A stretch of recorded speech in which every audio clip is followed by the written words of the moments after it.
The crystal wine glass nearly slipped from my fingers as my father's words cut through the ambient restaurant noise. "Tonight," he announced, raising his glass with a self-satisfied smile that never quite reached his eyes, "we celebrate our real daughter, the successful one." A sudden ringing filled my ears, drowning out the polite laughter around the long oak table. The perfectly cooked steak on my plate transformed into something unpalatable as I watched 20 relatives turn toward my sister Tiffany with admiring smiles. My mother's fingers tightened around her napkin as she pretended to be emotional, while Tiffany basked in their approval with practiced modesty. The overhead lighting suddenly felt too harsh, exposing every micro-expression around the table. The pitying glances, the secondhand embarrassment, the relief that they weren't the target. My name is Lauren. I'm 32 and an entrepreneur. This is the story of how I reclaim not just my family's respect, but my own power. I sat at the far end, the weight of those words pressing against my chest like a physical force. My husband Owen squeezed my knee beneath the table, his calm presence the only thing keeping me anchored to my seat. His tailored suit didn't scream wealth like my father's, but his quiet confidence carried an authority that no one in this room had yet recognized. "Dad," Tiffany said with a practiced laugh, "you don't have to say that." He smirked, swirling his expensive Cabernet. "Oh, I do. The world needs to know the difference between ambition and, well, wasted potential." His eyes slid toward me like daggers. Every gaze followed his, and I could feel the heat rising to my face, not from embarrassment, but from the fury building inside me with nowhere to go. I'd been labeled the disappointment since my small design company failed 3 years ago, the one who married below her worth, as my father had whispered loudly enough for Owen to hear at our wedding. Tiffany leaned forward, pearl earrings catching the light. What is it you do again? Freelancing?" A few stifled laughs rippled around the table. My cousin averted his eyes, suddenly fascinated by the pattern on his plate. "Something like that," I replied, keeping my voice steady despite the trembling in my fingers. "Well," she nodded, smug satisfaction radiating from her perfect posture. "We can't all be vice presidents at Dalton and Ross, right?" My father chuckled, tapping her glass with his own. "Exactly. You've made this family proud, Tiffany. You've earned your place." My mother looked at me for a moment, then quickly looked away. That glance, pity mixed with embarrassment, pierced deeper than any words could. Owen leaned in, his voice low, calm, dangerous. "You sure you want to sit through this?" I met his eyes and gave him a faint smile. "Oh, I want to see how far they'll go." The waiter arrived with champagne, and Dad lifted his glass again. "To Tiffany," he declared, "and to the company that made her who she is." Everyone cheered, except Owen, except me. The sound of laughter swirled around us like static, dull and meaningless. I felt the bitterness rising in my chest, memories flashing back, years of being compared, dismissed, replaced. I'd been the daughter who painted her dreams, who failed once and was never forgiven for it. Tiffany had always been the golden child, perfect hair, perfect job, perfect parents' pride. But perfection has a shelf life. Owen's hand tightened around mine under the table. His lips brushed my ear, barely a whisper. Time to tell them we bought their company. For a second I froze. The room blurred. Forks clinked against china. My father laughed at something Tiffany said about corporate success. Then I turned to Owen, meeting his eyes, and found my center again. I cleared my throat softly. "Dad?" He looked at me mid-sip. "Funny thing about Dalton and Ross," I said, my voice steady, almost sweet. "It changed ownership last week." The laughter died instantly. He frowned, lowering his glass. "What are you talking about?" Owen leaned forward, resting his forearms on the table. "She's saying we bought it. Every share, every asset." The air turned heavy, as if someone had suddenly increased its density. Tiffany blinked, confusion flickering into disbelief across her perfectly made-up face. "You're lying." Owen smiled slightly. "You'll find out Monday morning at your board meeting. We'll be there." He tapped his watch. Your assistant already confirmed it in your calendar after receiving our official notice. My father's glass hit the table with a sharp thud, red wine sloshing dangerously close to the rim. You what? I sat back, feeling my pulse slow to a strange, powerful calm. You said you were proud of your real daughter. You should be careful who you call real, Dad. Turns out the one you overlooked just signed your paychecks. The silence that followed wasn't just awkward, it was poetic. Owen reached for his champagne, his tone casual. To family. No one lifted their glass, but for the first time in my life, I didn't need them to. After we left the restaurant, I barely slept, the weight of what we'd done settling over me in waves. The echo of last night's silence still clung to me like smoke as I stood by our kitchen window the next morning. My phone buzzed nonstop, missed calls from my father, unread texts from Tiffany. Owen glanced over his coffee mug, expression unreadable. "They'll come," he said quietly. "People like that always do. Pride doesn't let them stay quiet." Right on cue, the front gate camera chimed. My father's black SUV rolled up the driveway of our suburban home, followed by Tiffany's sleek white coupe. I wasn't surprised they found our address. My mother had visited once, 2 Christmases ago, when she briefly attempted reconciliation. I could already imagine the storm about to walk through our door. Owen didn't flinch. He simply adjusted his tie with methodical precision, as if this was just another business meeting. When the doorbell rang, once, hard. I took a deep breath before opening it. My father stood there red-faced, clutching a stack of papers. "You think this is funny?" he barked. "You walk into my home, humiliate me in front of everyone, and now you're spreading lies." "Lies?" I asked, stepping aside. "Come in. Let's discuss it calmly." Tiffany brushed past me, her perfume sharp and expensive, like it was designed to take up more space than she did. "Dad, don't waste your time. There's no way they bought Dalton and Ross. The board would have told me." Owen leaned against the counter, unbothered. "Actually, they did. Check your email." She scoffed, but pulled out her phone anyway. The moment her eyes scanned the screen, the color drained from her face. The subject line read, "Ownership Transfer Notice. Dalton and Ross Enterprises." This can't be real," she whispered, her voice cracking. "It's very real," Owen said smoothly. "The previous chairman was retiring. We offered a buyout he couldn't refuse." He paused, his gaze steady. "You'd be surprised how many doors open when you treat people decently." My father turned to me, voice shaking with fury. "You planned this behind my back." I met his gaze directly, unflinching. "You made sure I had nothing left to lose. Remember? You laughed when my small design startup failed. You said I'd never understand business. I let those memories settle between us. So I learned, quietly, efficiently." He slammed the folder on the counter, papers spilling out. "You think this makes you better than us?" "No," I said, my tone steady. "It makes me free."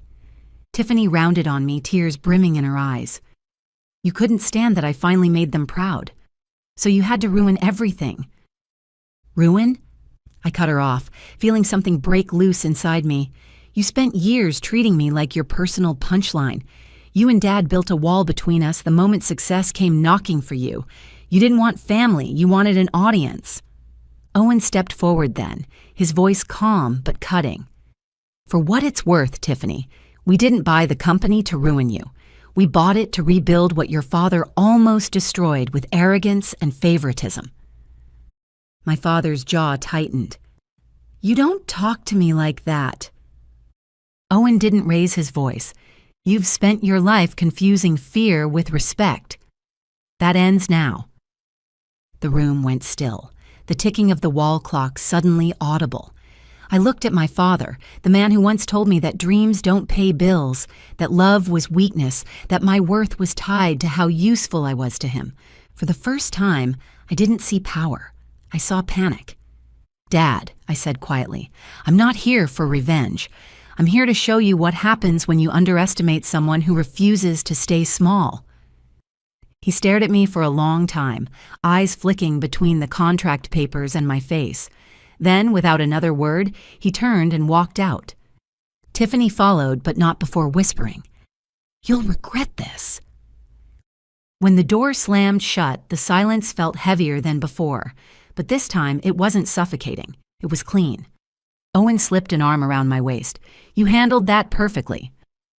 I exhaled slowly, watching their cars disappear down the street. "It's strange," I said, voice trembling just slightly. "How peace doesn't always feel peaceful at first." He smiled. "Give it time. Tomorrow's the board meeting. That's when the real storm begins."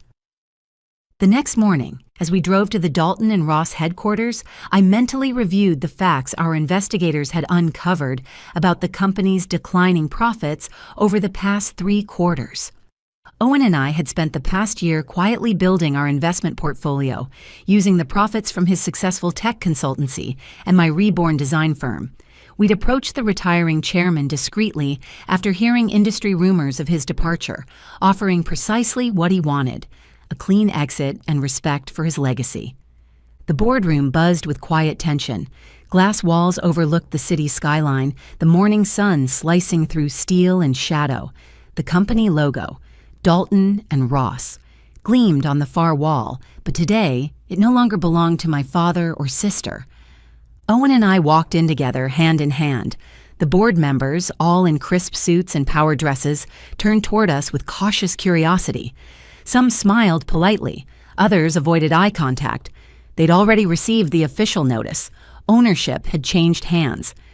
At the end of the long mahogany table sat my father and Tiffany. He looked furious. She looked desperate. Both were clinging to the illusion of control. Owen broke the silence first. "Good morning, everyone. As of last Friday, my wife and I are the majority shareholders of Dalton and Ross. We appreciate your time." Tiffany slammed her pen down. "You can't just waltz in here and act like you own the place." Owen raised an eyebrow. "We don't act like we own it, Tiffany. We actually do." Laughter rippled quietly through the room. A few executives shifted uncomfortably, hiding smiles behind coffee cups and tablets. My father's glare could have burned through stone. He rose to his feet, voice booming. "You don't understand what you've done. This company isn't a game. It's taken me 30 years to build." I looked at him evenly. 30 years of hiring your favorites, promoting your daughter, and running others into the ground. You built an empire on humiliation, Dad. I'm just here to clean up the mess. He took a step forward, his tone low and venomous. You think you can run a corporation? You couldn't even run your own life. Owen stood beside me, his tone steady as a blade. She rebuilt her life from nothing. That's more than you've ever done. Tiffany turned toward the board, voice trembling. You all know me. You know I've kept this company profitable. Are you really going to let some outsider come in and take over everything? The CFO cleared his throat. Actually, Tiffany, with all due respect, the company's profits have dropped for 3 consecutive quarters. Her face went pale. What? I leaned forward slightly, resting my hands on the table. I know because I've been watching from the outside for a long time. You spent money on luxury offices, bonuses for your friends, and left your employees underpaid. That ends today. My father clenched his fists. So what now? You'll fire us? I hesitated, then said calmly, No, I'm not you. The room went quiet again. Even Owen looked at me, surprised but proud. I don't need to humiliate you, I continued. You'll stay on as consultants for 6 months, enough time to teach the next generation how not to destroy a company from the inside out. Tiffany's voice broke. You're doing this to hurt me. No, I said softly. I'm doing this so you finally understand what it feels like to be on the other side of someone's arrogance. My father sank slowly back into his chair, silent now. The weight of what he'd lost seemed to crash down all at once. Owen addressed the board again, calm and composed. Effective immediately, there will be a restructuring plan, new priorities, fair pay, employee safety, and ethical management. My wife will lead the transition. Applause filled the room, hesitant at first, then stronger, like everyone had been waiting years for this moment. As I looked around, something inside me settled. Not triumph, but peace. For years, I'd dreamed of proving them wrong, but now that I'd done it, I realized I didn't need their approval. I just needed to finally stop chasing it. When the meeting ended, I walked past my father without a word. He didn't look up. Tiffany sat frozen, staring at her phone, scrolling through messages from coworkers who'd already shifted their loyalty. Owen opened the door for me. "You okay?" he asked. I smiled faintly. "Better than I've ever been." We stepped into the sunlight. For once, it didn't feel harsh. It felt earned. As we settled into our new offices over the next 2 weeks, we moved temporarily into the company's executive penthouse while renovating our home. The headlines were everywhere. New leadership at Dalton and Ross promises reform. Female owner brings humanity back to business. Reporters called non-stop. Investors returned. Employees smiled again in the hallways. But success doesn't silence jealousy. It amplifies it. That night, as the city lights blinked beyond our penthouse window, I received a call from an unknown number. I almost ignored it until I heard the voice. "Congratulations, sis," Tiffany said, the words dripping with bitterness. "You really think they love you? The board, the staff, the media?" She paused. "You'll fall just like before. And when you do, I'll be there to remind everyone who the real heir is." I sighed softly. "You're exhausting yourself, Tiffany. Try enjoying peace for once." "You took my life," she hissed. "My position, my respect." "No," I interrupted, calm but firm. "You lost them. All I did was stop pretending you deserve them." She hung up. Owen looked up from his laptop. "Trouble?" "Just old ghosts trying to stay relevant," I murmured, placing my phone face down. But I should have known Tiffany wasn't done. The next morning, my assistant burst into my office, pale-faced. "Ma'am, you need to see this." She handed me a tablet. A video played, a false news clip accusing me of fraud, claiming the buyout was illegal. It was a lie, carefully edited and spread across every major social platform. Tiffany had used her media contacts from her VP days to ensure maximum exposure overnight. Owen entered moments later, jaw tight. She did it. I felt my pulse steady, not from panic, but from resolve. Then we'll handle it the right way. I called my driver immediately and headed to our company's press room. By noon, I called an emergency press conference. Cameras flashed as I walked in, head high, voice calm. "False narratives spread fast when truth threatens fragile egos," I began. "But facts move louder than rumors." I displayed proof of every transaction, every legal clearance, every signed agreement. The audience watched as the truth unfolded live, documents, timestamps, and even a clip of the former chairman himself saying, "It was her integrity that convinced me to sell." Reporters murmured. Cameras clicked like thunder. And then, right in the back of the crowd, I saw her. Tiffany in sunglasses with a trembling jaw. I didn't flinch. "Family can be complicated," I said, letting the words hang in the air. "But family also teaches us the cost of pride. This company isn't about revenge. It's about rebuilding something honest." The room erupted in applause. Tiffany turned and slipped out before the cameras caught her face. Afterward, when I stepped outside, the air felt lighter. Owen met me on the steps, his smile quiet but full. "You didn't just win," he said. "You transformed." I looked up at the skyline, the same city that once chewed me up and laughed at my failure. "Funny," I whispered. "I used to think success meant beating them. Now I realize it means never becoming them." That evening, as we sat on the balcony, Owen handed me a small velvet box. Inside wasn't jewelry. It was a key. "A new building," he said, "for your own company, one that carries your name. You've earned that." My chest tightened, not from pride, but from something softer. "And what about Dalton and Ross?" He smiled. "You saved it. Now let it stand on its own. You don't need their shadow anymore." For a long moment, I looked out over the city, 1,000 windows glowing against the night. Each one reminded me of a lesson learned the hard way. That silence can be power. Kindness can be sharper than revenge, and walking away can be the loudest victory of all. I turned to Owen, my voice steady, full of quiet strength. Let's build something better. Something that never forgets where it came from. He nodded. Together. The city lights flickered below as the wind shifted. Gentle, clean, final. A month later, I received a letter from my mother. She'd left my father, finally finding her own courage after watching me find mine. As for Tiffany, she eventually accepted a position at a smaller firm, humbled, but perhaps finally learning.